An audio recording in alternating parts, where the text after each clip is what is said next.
So welcome everybody to this evening session, and really wonderful to have this opportunity to share on Dharma, and to begin with some time practicing meditation together. And so without any further ado, let's give ourselves about half an hour to practice meditation together. And I'll give a little bit of guidance for the first 10 minutes or so, and then we'll have some glorious silent practice time after that. And I'll ring the gong at the end, and then I'll share some words on Dharma. So let's make ourselves comfortable and pay a little bit of attention to start with to the posture,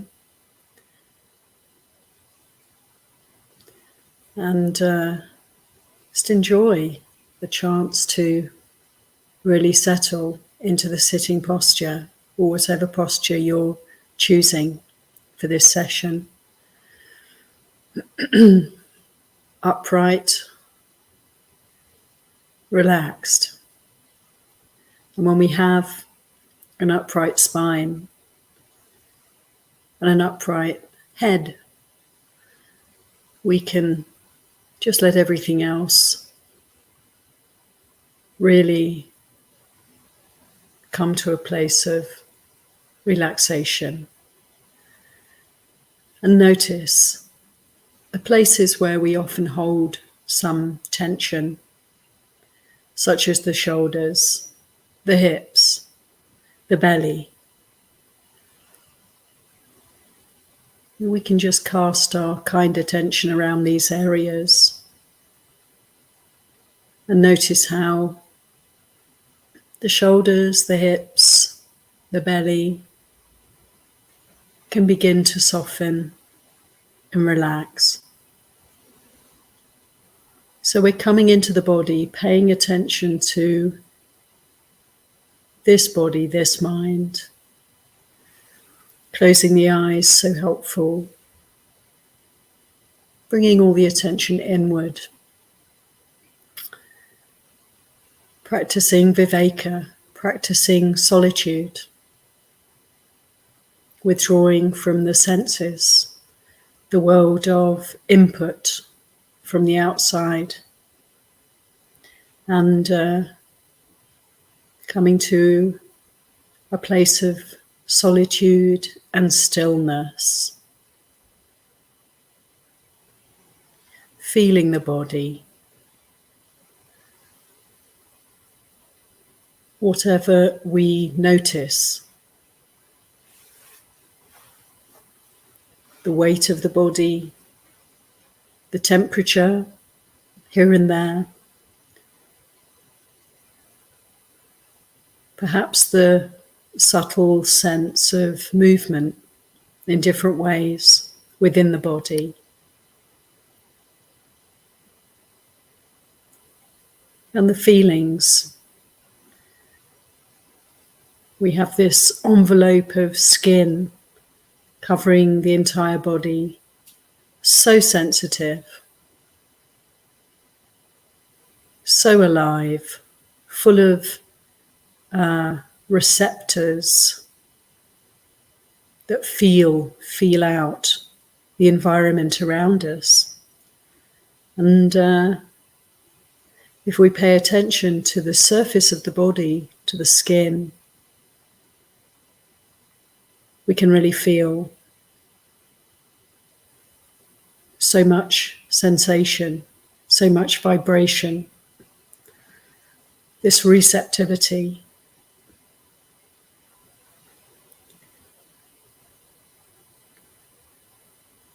We can move the attention around the body surface, and move the attention inside the body also. It's more vague, more diffuse, more, less clear the feelings we can experience within the body, within the belly, within the chest area, the throat. Just see what you can notice within, inside the body, in different parts of the body. Sinuses, inside of the mouth. One can kind of develop a penetrative awareness of the insides of the head, the chest, the abdomen, pelvic area.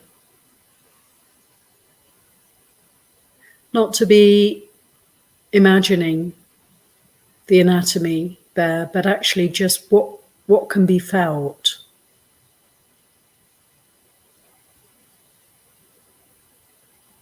If anything, just to see. And so we can, in this way, examine the body inside and outside and realistically sense what can be felt.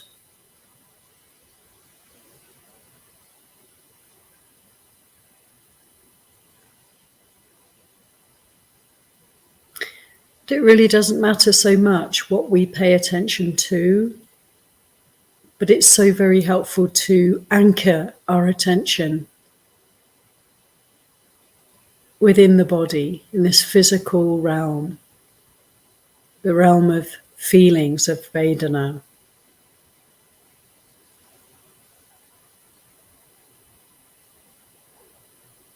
You may like to start to focus on a particular part of the body, or focus on the breath.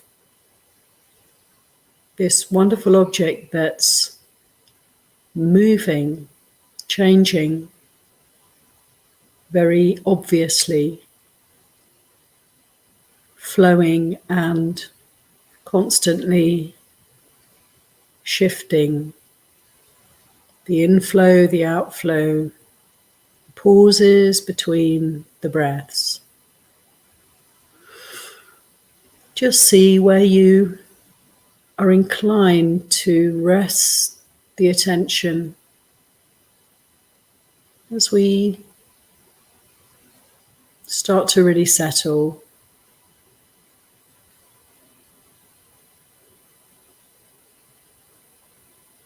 Developing body awareness in whatever way works for you.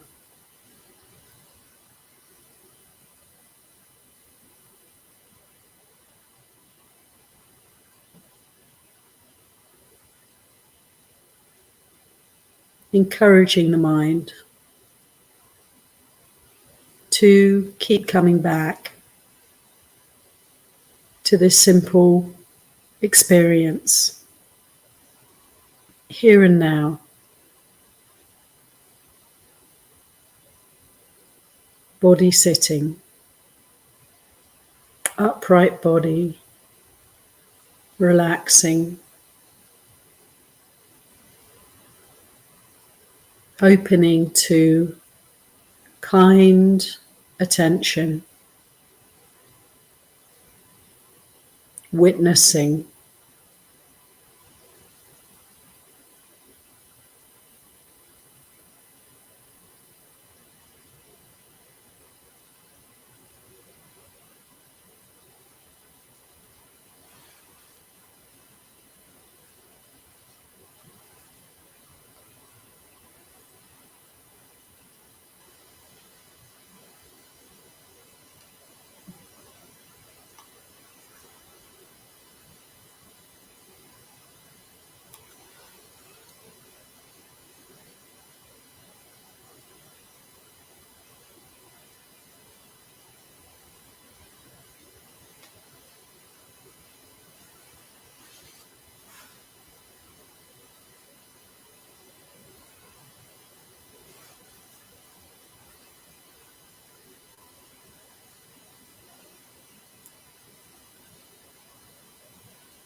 Welcome again, dear friends, and I hope you had a good meditation session, those who were with us for this last half an hour.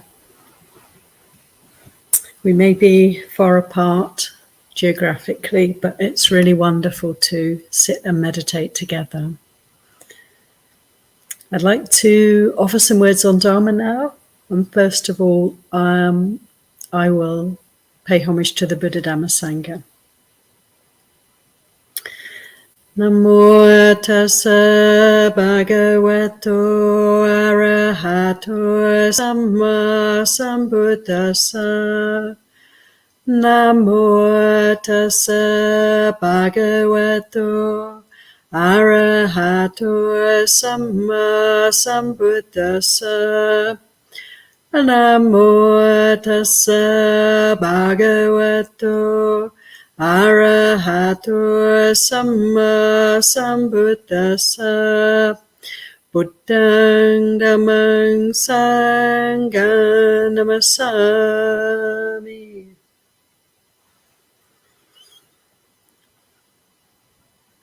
So I'd like to reflect today on Viveka, which is a Pali word that means solitude or seclusion. And it's a kind of quality or a way of being that the Buddha, in many suttas, recommended for us when he talks about the gradual training for a monk or nun or any person who wants to follow the Eightfold Path. He would encourage us to find a quiet place, find a secluded spot, such as an empty hut or a heap of straw or the root of a tree. And the encouragement is to be alone, kaya viveka, to find some kind of bodily seclusion. And naturally enough, when we practice meditation, we often find it helpful, it's conducive, isn't it, to be somewhere quiet and be alone if we can, or sit with other people who are practicing in the same way. So we have a kind of sense of, we have a period of time, at least, when there's nothing else going on around us. And yet, for many of us, the place where we live, the place where we can practice meditation, isn't necessarily so secluded and so silent and so protected. We do what we can, don't we? We do the best we can. And then often our practice can be one of dealing with any kind of reactivity towards disturbances that happen. And just allowing noise to be noise and not making a problem out of it. And for how many of us, when we sit and meditate, are there traffic noises and sounds of other humans doing all sorts of different things? And maybe the people around us in the building where we are doing all sorts of different things. And we just have to be able to work with that, be with that. For monks and nuns, there's an inclination, for sure, for most monastics to be solitary. And monasteries generally are places where there's no TV, there's no radio, there's a lot less going on. And there's every encouragement to find quiet places. We might have a kuti out in the forest somewhere. We can go in, close the door, and we're on our own. And this is wonderful. And we all hopefully have a chance, to sometimes find these kind of conditions by going on retreat or finding quiet places. And this kind of support of silence and solitude and, undisturbed environments is really conducive for practice. There's a sutta in Samyutta Nikaya in the chapter on monks. A monk called Thera, which in Pali means senior or elder. At the time of the Buddha, Bhikkhu Thera was renowned for being a solitary. Amongst the monastics, he was particularly devoted to solitude. And so Bhikkhu Thera would go on the alms round alone, and he'd walk to and from the village for alms alone, and he would go back to his kuti, eat alone, and then practice alone, meditating, sitting and walking, always in private. And his fellow monks at one time went to the Buddha and told the Buddha about this very solitary monk. And the Buddha asked Thera Bhikkhu to come and see him. And he questioned him, is it true that you spend all your time alone? Even the alms round, you go on your own. And all day you're sitting and walking and practicing in solitude and not mixing with the other monks in the monastery. And Bhikkhu Thera said, yes, indeed, this is what I do. I keep to myself, I keep aloof from all the others, and I practice alone. And the Buddha said, good, very good. But he said, there is a more important way for you to practice solitude. And he spoke in a verse to Bhikkhu Thera, and he said to him, what you really need to do to develop Viveka, this quality of seclusion, is you need to not go back to the past and dwell in your memories of things that have gone by. You need to relinquish the future. Don't go forward into speculation about what might happen. And even within the present, you need to let go of any desire or aversion in the mind. This, Bhikkhu Thera, is the way to practice seclusion, to practice Viveka.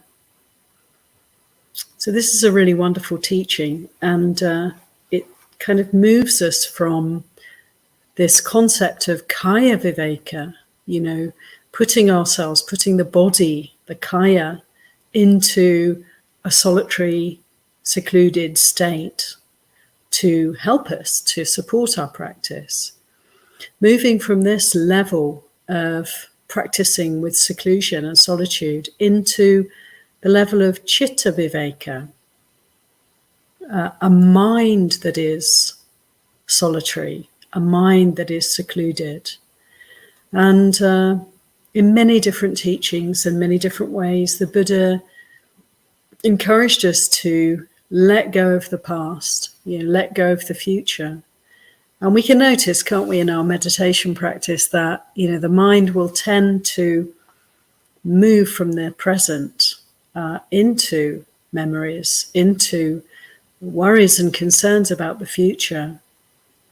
And we have an opportunity to observe this and to, when we notice this movement away from what's real, what's actually happening now, what actually is. When we notice this movement, we can come back to the present.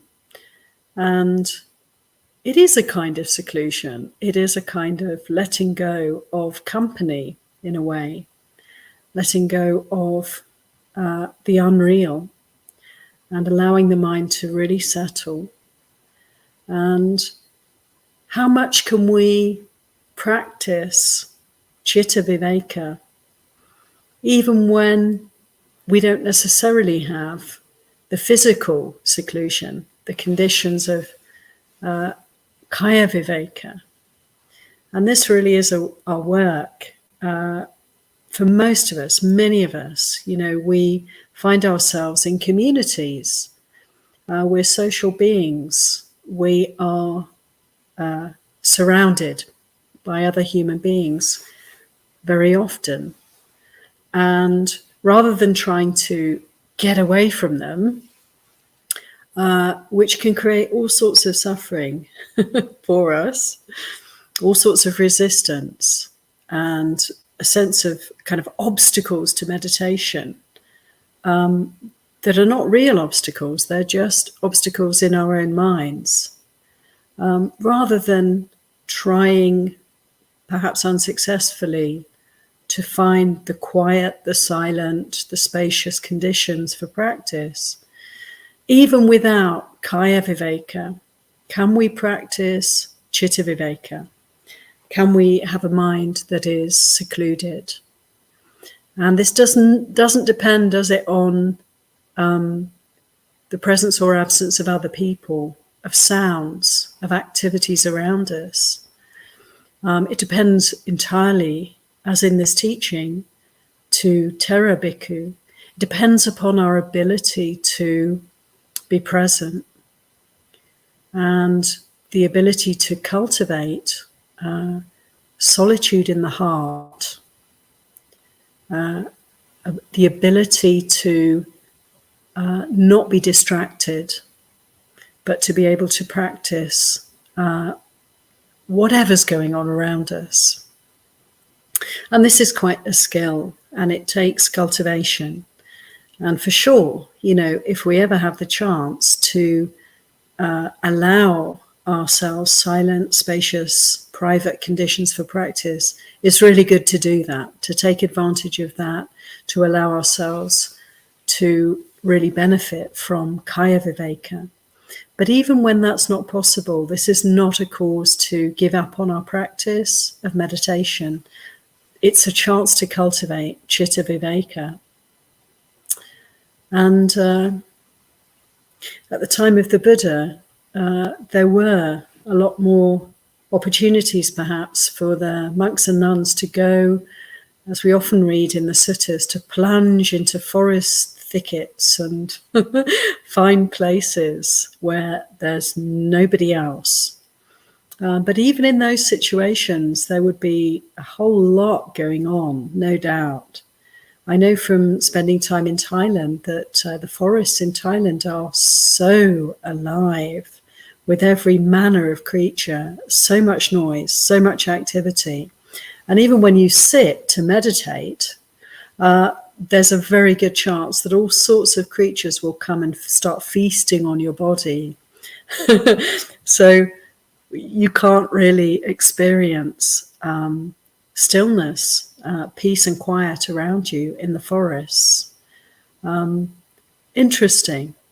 There's a number of suttas where the Buddha speaks about practicing in the forest, in the wilderness, alone. And actually, even as in Thailand today, people have a sense of the wilderness, the forest, as a place that's really scary. There's all sorts of things that can happen to you when you're alone in the forest. There's all sorts of wild animals that could prey on you. There's dangers. And there's a very beautiful sutta in Majjhima Nikaya, I think it's number 4, called Ayyā Sutta, Fear and Dread Sutta. And it's all about what it's actually like for people to seek out the wilderness, real solitude in nature. And in this sutta, there's a Brahmin called Janasoni, and he comes to the Buddha and he's discussing with the Buddha, how is it possible for people to dare to go out on their own into the wilderness? And the Buddha says, well, it's not easy. It's not easy, actually, to be alone. There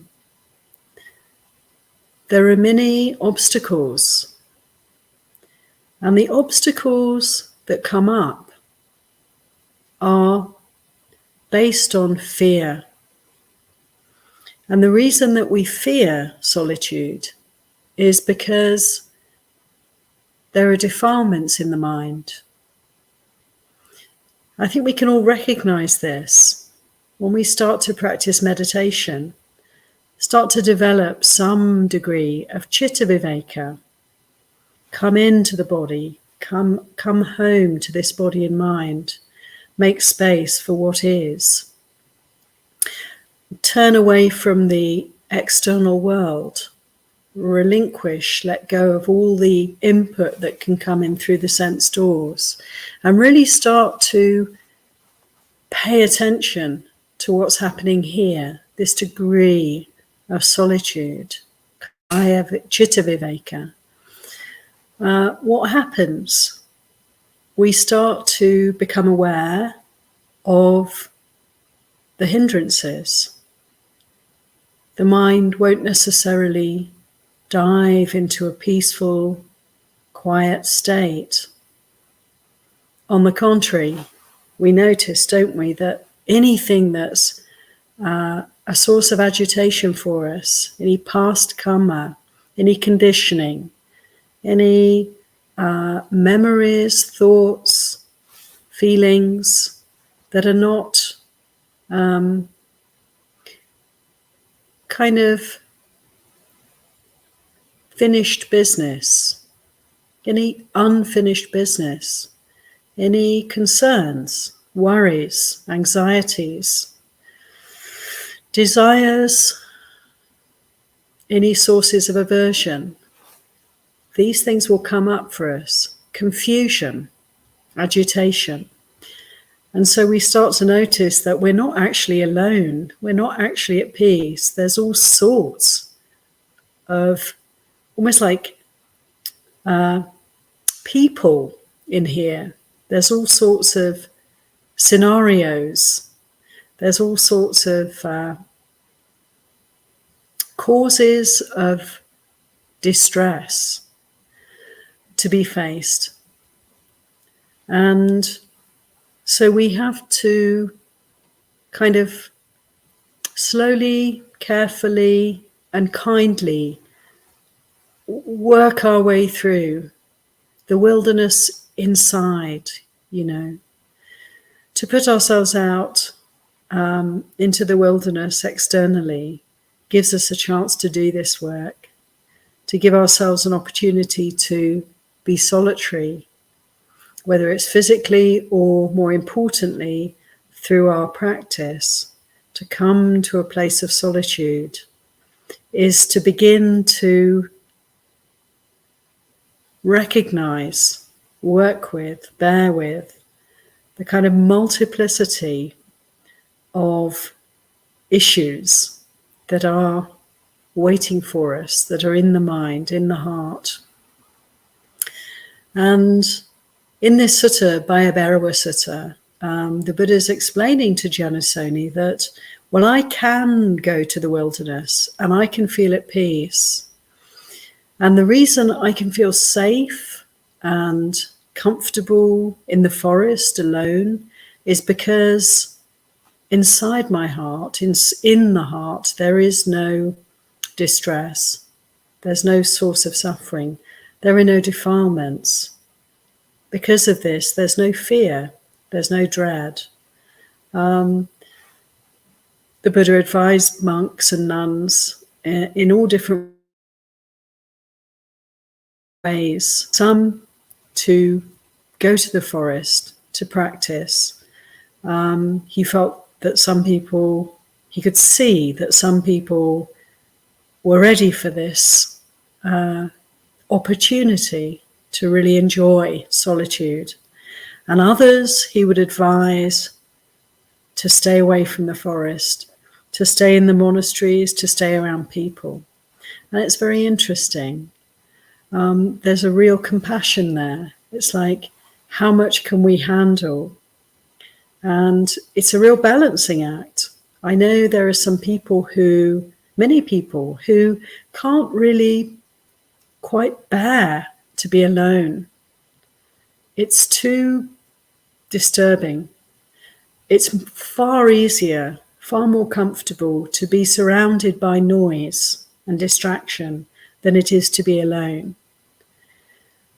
People will have the TV on, and maybe also the radio, and maybe also something else going on in the background throughout their day, so that even when they're alone, home alone, there's all sorts of other inputs happening for them. Because to be silent, to be solitary, is unbearable. Why? Because even a few moments of silence, undistractedness, and the mind will start to reveal itself to us. And we all perhaps have had a chance through our meditation practice to kind of experience this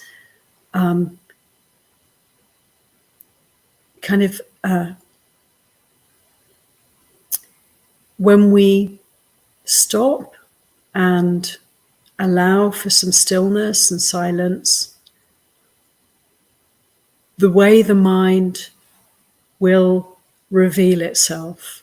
And there's a sense of having to bear with that, having to bear with the difficult, the unpleasant, the painful. And we spend all our time, until we know not to, turning away from the suffering that's often just below the surface for us. How amazing to realize when we start to practice meditation that all of this is waiting for us. And the good news is that when we do practice, we start to recognize that the demons are not so frightening after all. The fear and dread can be born. They can be witnessed. We don't have to turn away. We can face up.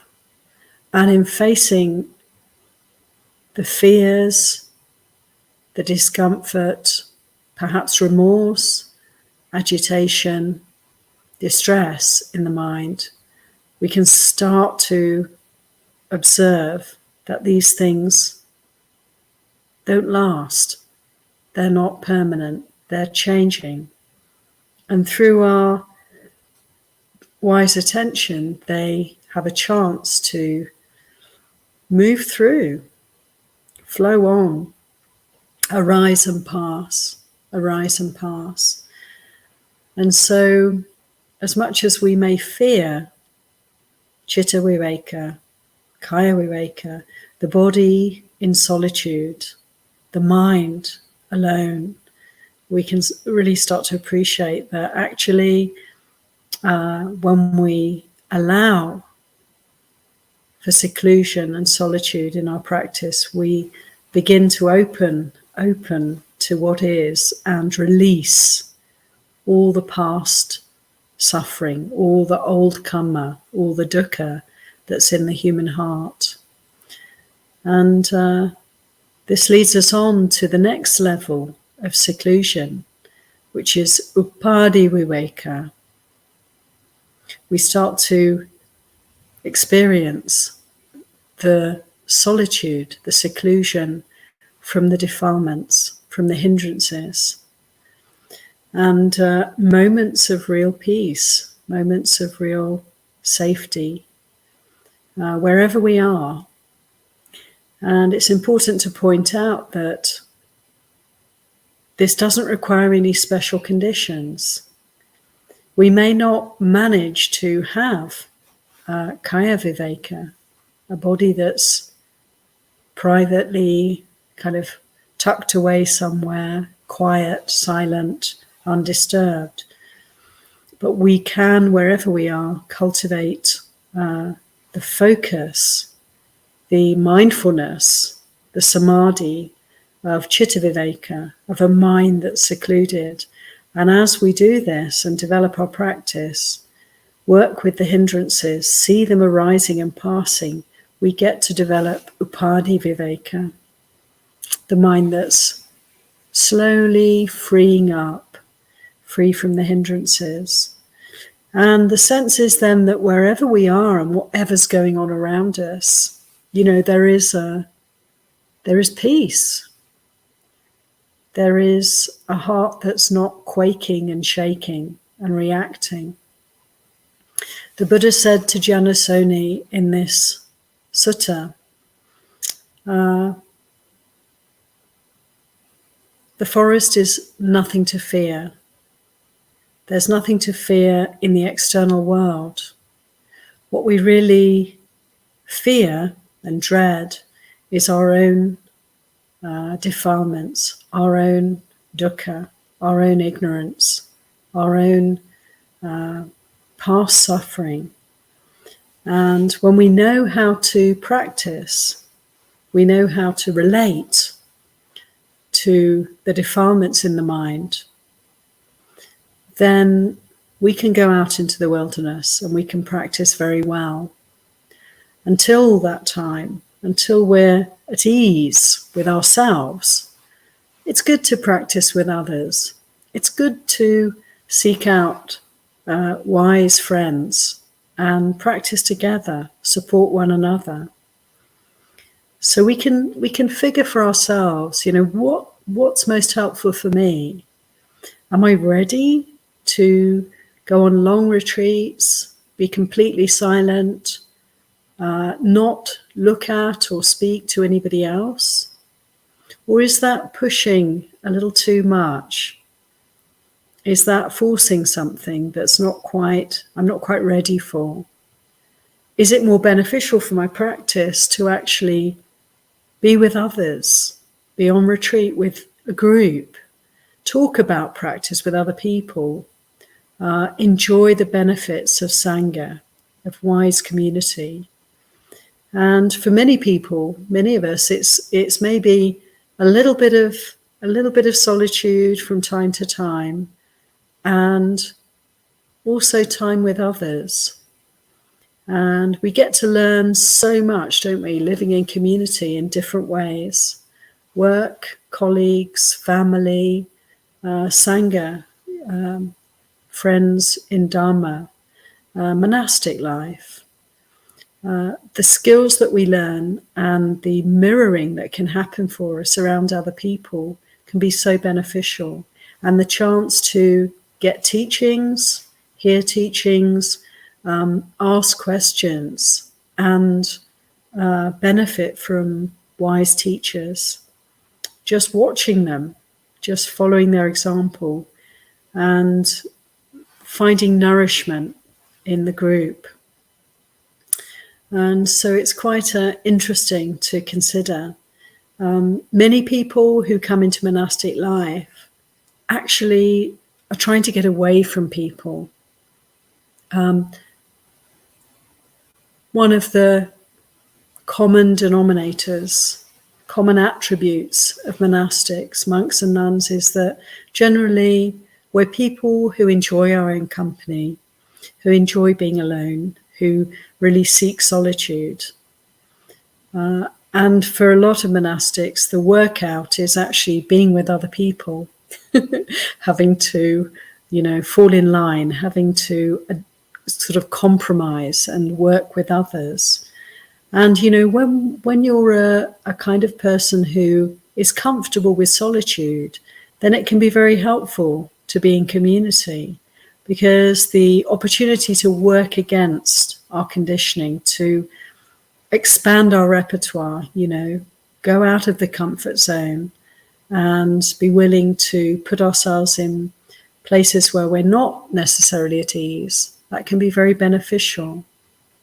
For those who struggle to be alone, who feel uneasy, uncomfortable, and want to be with others, it's helpful to try and develop the ability to be alone, to have quiet time, to switch off the TV, the radio, and just listen to one's own mind, pay attention to what's going on.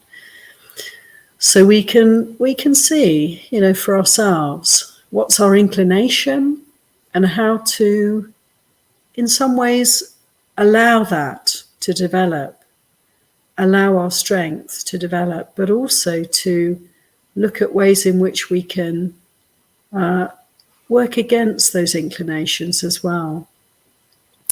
And so it's a very rich field to explore in every sense. This is good for us to do, to stretch our boundaries, but also to follow our hearts.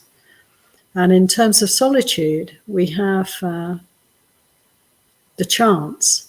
Fortunately, most of us would have a chance occasionally to go on retreat and experience more stillness, more silent practice, more opportunities to practice noble silence and to sit and bring our attention home and be alone in the meditation practice.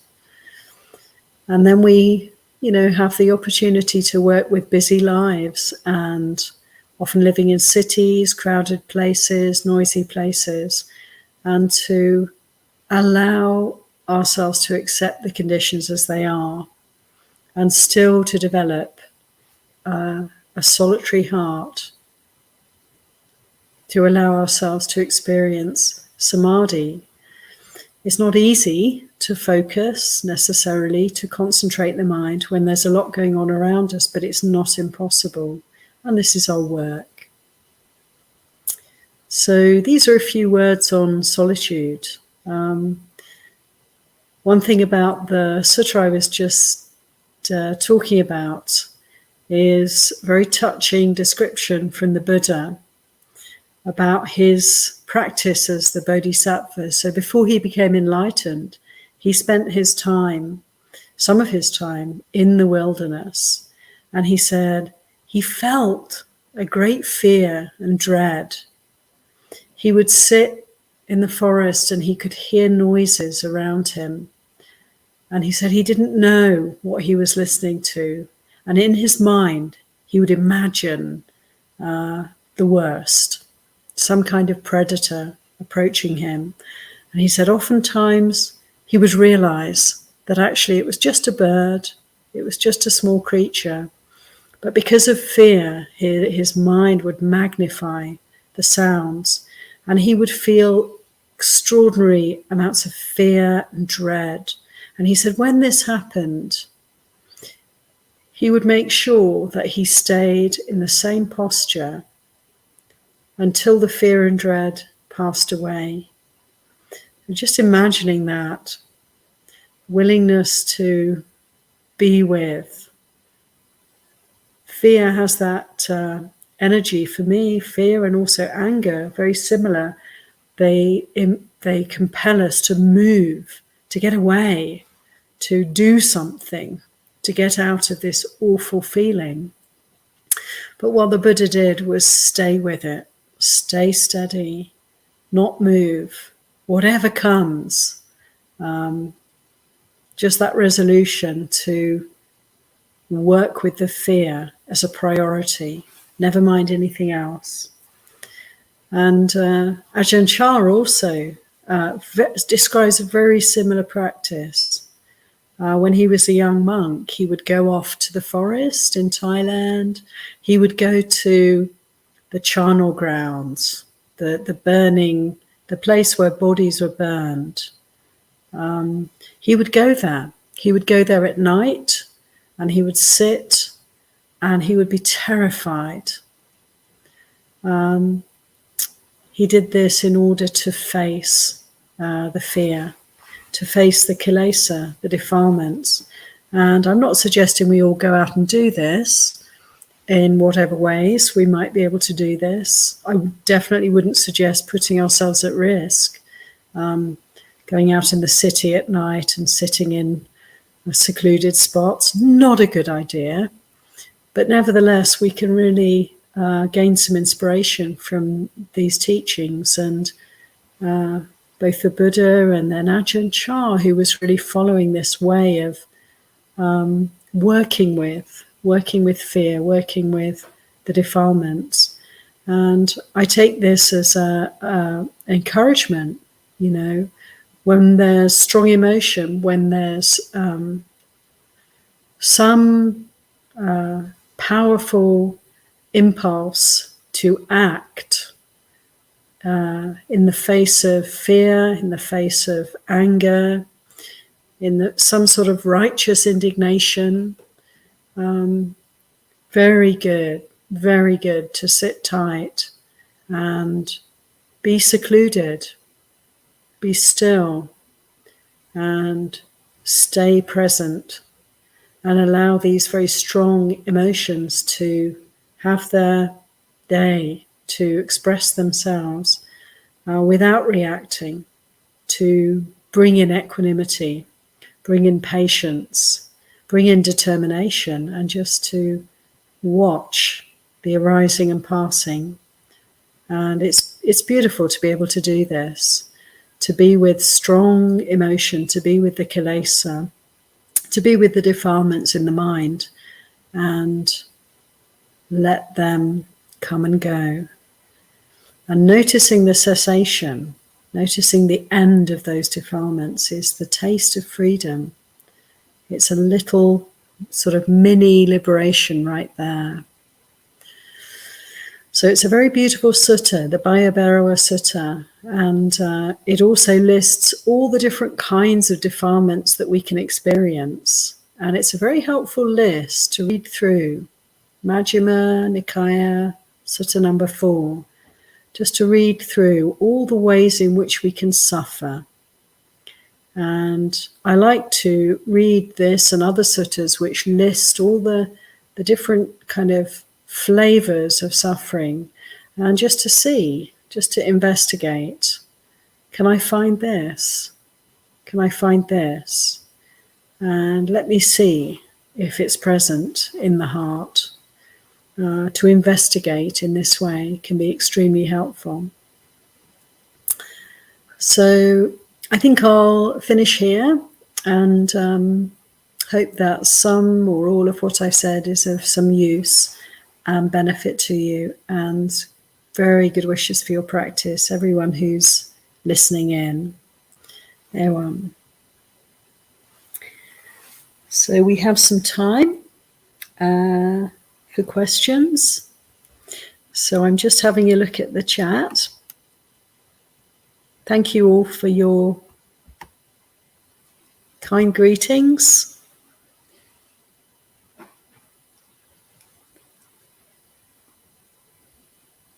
Just reading Rick's message. Thank you, Rick.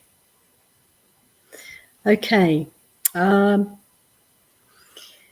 Rick says, Ayyā, for over 11 years, I've chosen to create a home/spiritual retreat in an A-frame house on 2.5 acres on rolling hills farmland with plenty of wooded areas.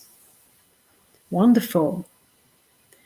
I experience great benefit from noble silence and seclusion. I have little contact with people except when I show up in love and service to others. Sadhu. In addition, I live with dogs, focusing on rehabilitating 3 highly abused Great Pyrenees. Can you speak to the role being in seclusion while offering compassion to animals? Thank you. Yeah. That sounds really a very blessed experience, situation that you've been able to create for yourself. And yeah, it's really helpful to have all that space and solitude for your practice, and for really kind of getting to know, how is this one? And good that you can enjoy that degree of space and solitude. And also serving others. How helpful is that?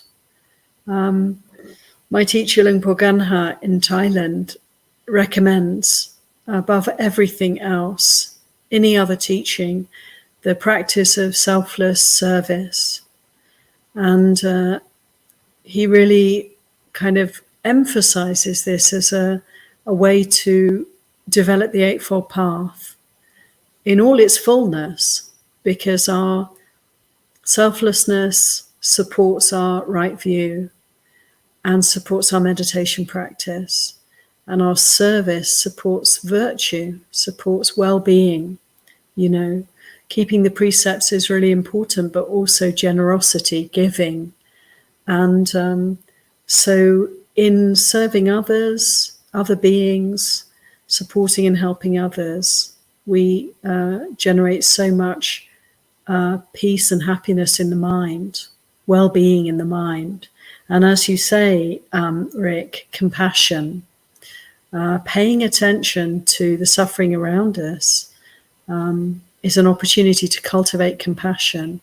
And this quality also is very opens the heart. So wonderful. I really celebrate your lifestyle there, and that you have this opportunity to live in such a good way, and that you can enjoy that it works for you. Yeah, John, thank you. John expressing that congratulations, Rick. That is really something. So many of us, yeah, just like you, John, people working in busy jobs, living in the city, surrounded by other people. This is a real challenge for us in our practice quite often. And it's a process, isn't it, to actually work with not being able to find silent spaces, not having a lot of peace and quiet for our meditation practice, and really just bearing with that. And then our practice can often be one of working with the reactivity. This is not a waste of time. This is really valuable, to work with the defilements in terms of our aversion to noise, our wish for peace and quiet. This is a very rich field of practice for sure. And so nothing's wasted. There's no kind of condition or conditions that are not conducive to practice, actually. When we apply ourselves, we can see that whatever's going on around us is all grist for the mill, It's like a chance to oftentimes bring up the defilements. Something we don't like in the environment, boom, there we are. We've got aversion to work with. We've got that restlessness and agitation to work with. This is valuable. It's an interesting paradox. Peaceful, calm, quiet meditation. We can say that's wonderful, that's great. But actually, to be sitting and struggling and striving with dukkha, and learning slowly but surely to understand what's going on and to let go of the causes of suffering, is actually really valuable meditation. So peace and quiet is not necessarily what we want on the path of practice. What we really want is to be able to see the suffering that's in the heart, to be with the reactivity, and to slowly but surely develop equanimity and learn from every experience. Our practice is very alive when we're struggling and suffering. You know, there's a danger when things are so smooth and easy, peaceful and blissful. There's a danger there of becoming complacent, kind of resting back, and in some way, you know, the mind becomes more dull. So it's just a kind of, hopefully, some kind of comfort in considering this, John, for you and for others who have to deal with less peaceful conditions for practice. Shadow of Label, thank you.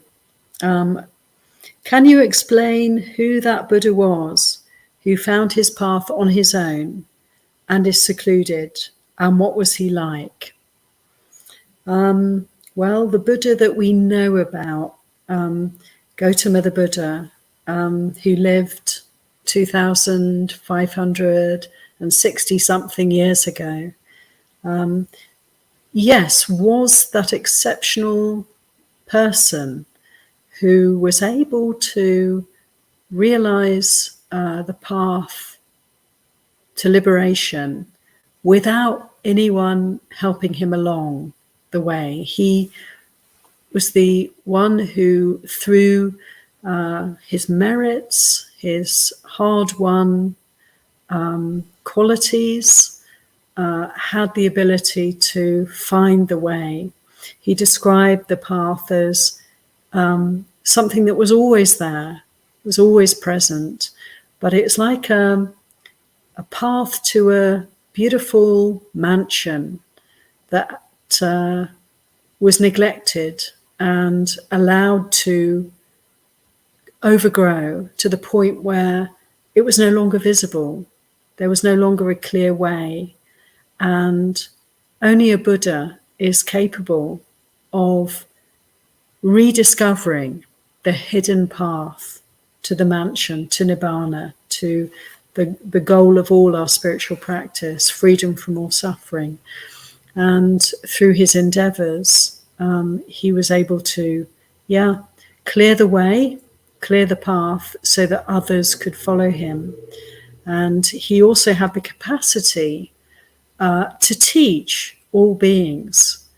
Anyone who has but little dust in their eyes, anyone who has the capacity to understand, at least to some degree, the Dhamma, the Buddha could teach anybody. He could see how to direct other beings, other people, and beings in all different realms, how to direct them, how to show them their best way forward on the path. So how amazing. And he could be secluded. He had no difficulty or fear of being alone because he was able to work with his defilements without being overwhelmed by them. And, before he became the Buddha, he practiced such sort of difficult ascetic practices, real mortifications of the body. And he had tremendous strength, to be able to do that, to be able to be alone. He went off by himself before he became the Buddha. He left all his companions behind, and he was alone at the time that he realized full enlightenment. And oftentimes after his enlightenment, the Buddha would actually go off into the forest on his own. He spent most of his time, we can gather from the teachings, the scriptures, most of his time he was actually serving others. He was teaching, he was surrounded by people. Everywhere he went, people would flock to him because he became very famous in that part of the world. And fortunately, he was mostly revered by others, and people would listen to him and support him as a spiritual teacher. Rather, they offered him respect and offered, their silence and their attention and their receptivity so that they could learn the Dharma from the Buddha. But occasionally there were times when he had difficult situations around him, perhaps disputes amongst very rarely, but occasionally disputes amongst the Sangha, or difficult conditions. And he would go just occasionally and have some time on his own.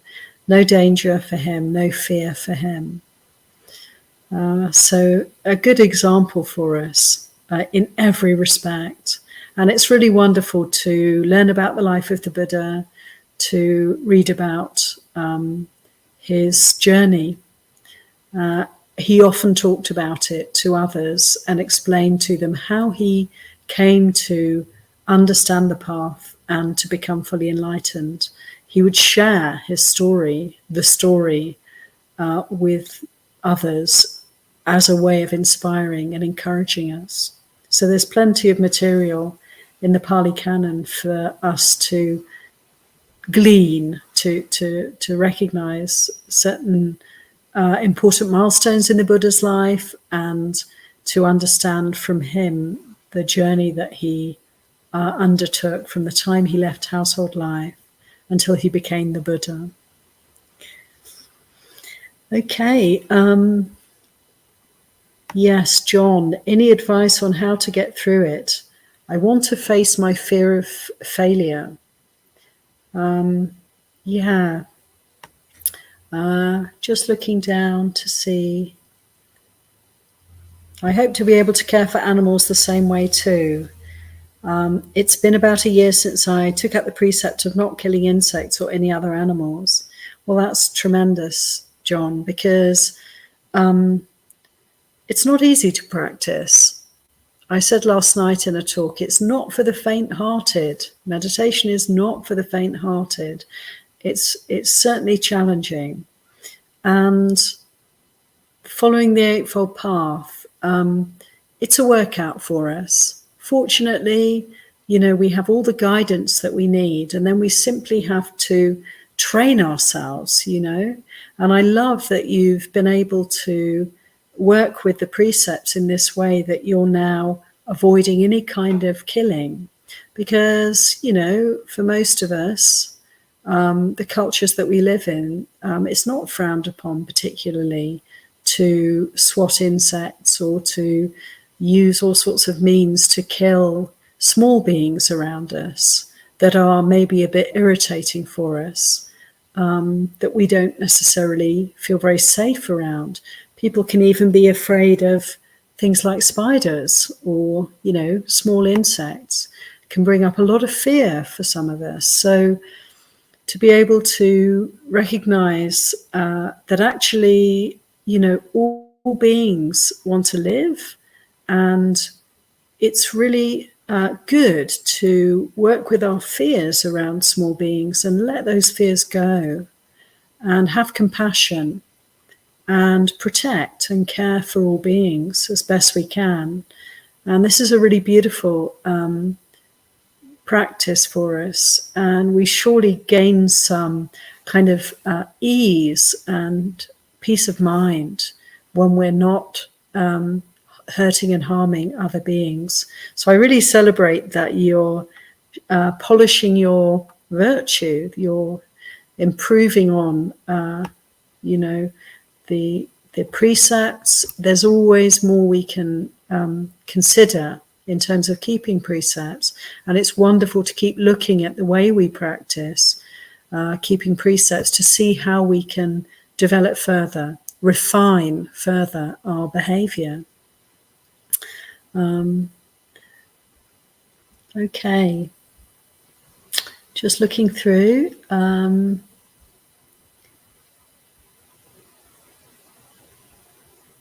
Yeah, again, John, a strong panic response that really stops me from functioning, learning new skills, etc.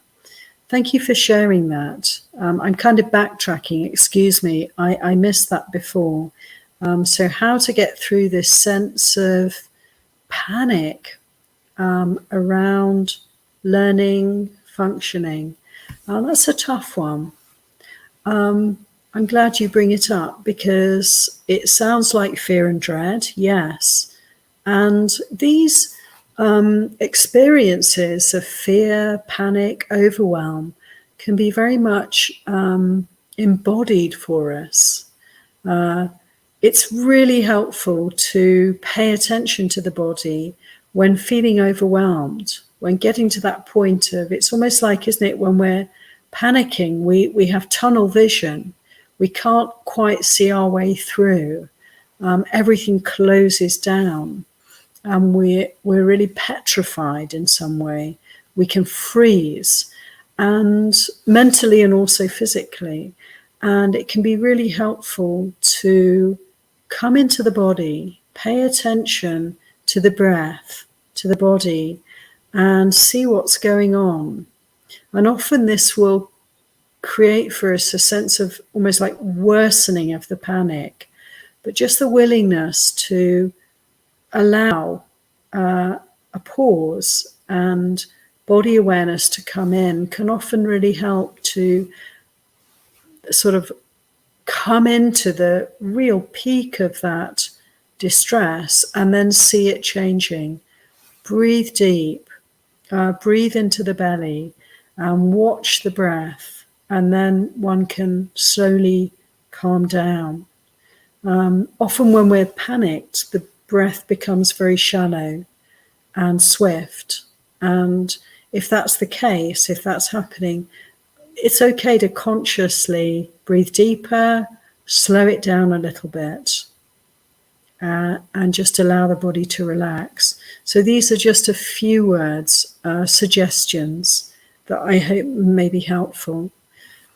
Where there's panic, there might be thoughts of what's happening or what might happen. And again, to turn the attention away from thinking, just come to the body and keep it very, very simple. Thank you, John. Okay. Yeah, Rick.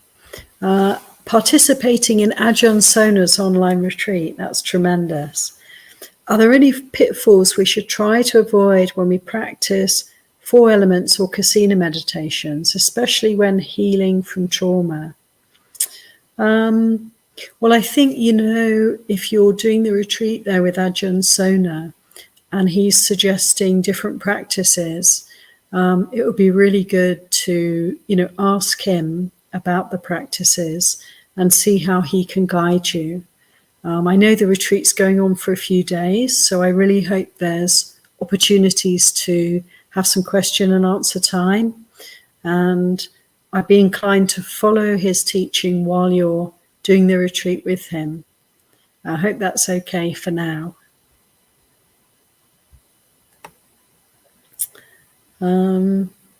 Yeah, shadow of label. Why isn't plant life cared for like animals are? Yeah, and this is the last question, so I have to be fairly quick in my response. I hope that's okay for you, because we're out of time. But it's a very poignant question. Plant life is also alive, for sure. Animal life, perhaps we may feel more affinity, more empathy with other beings like us in the animal realm, because we have many things in common.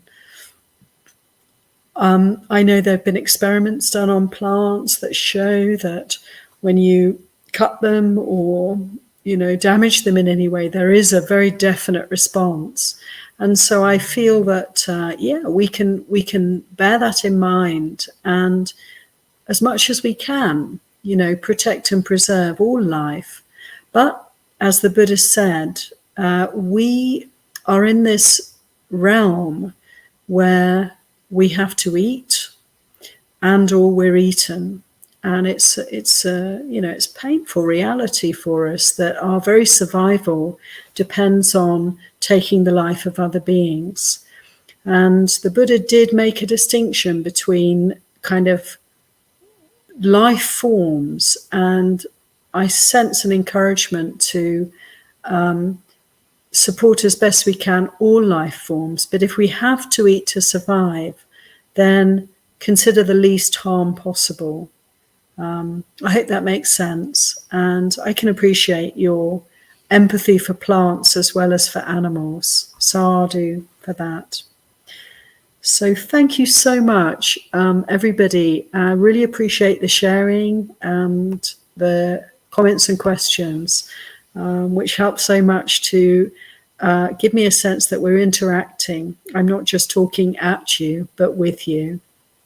And wish you all well, and hope that you will be able to come back next week and enjoy also all the great offerings from other brothers and sisters on Buddhist Insights.